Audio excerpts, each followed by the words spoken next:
नमस्कार, विदर्भ वार्ता न्यूजवर स्वागत आहे। आजची टॉप हेडलाईन।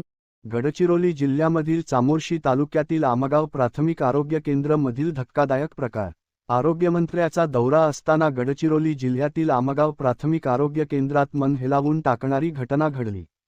आज दिनांक 13 फेब्रुवारी 2026 रोजी सायंकाळच्या दरम्यान कुमारी नायरा तानाजी कुकुडकर वय वर्ष 5 आमगाव महाल या मुलीला सर्पदंश झाला होता। मुलीला सर्पदंश झाल्याच्या समजल्याबरोबर आई वडिलांनी जवळच्या प्राथमिक आरोग्य केंद्र आमगाव महाल येथे उपचारासाठी धाव घेतली।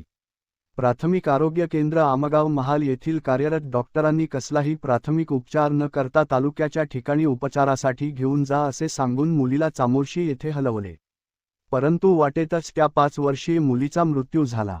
प्राप्त माहितीनुसार मुलीच्या आईने प्राथमिक आरोग्य केंद्रामध्ये दाखल केल्यानंतर कार्यरत डॉक्टरांना माझ्या मुलीला सर्पदंश झालेले आहे असे सांगितले होते, परंतु कार्यरत डॉक्टरांनी तिच्यावर कसलाही उपचार न करता सरळ तिला चामोर्शी येथील तालुका रुग्णालयामध्ये दाखल करा असे सांगितले। तसेच तिच्या रेफर चिठ्ठीवर अननोन बाईट अशी माहिती लिहिली।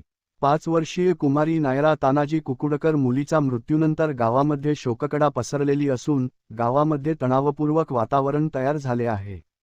गावातील नागरिकांनी कार्यरत डॉक्टरांवर कारवाई करण्याची मागणी केली असून यासंदर्भात आरोग्यमंत्री यांची भेट घेणार असा इशारा सुद्धा दिला आहे। संपादक राकेश मुनगेलवारसह विदर्भ वार्ता न्यूज, गडचिरोली।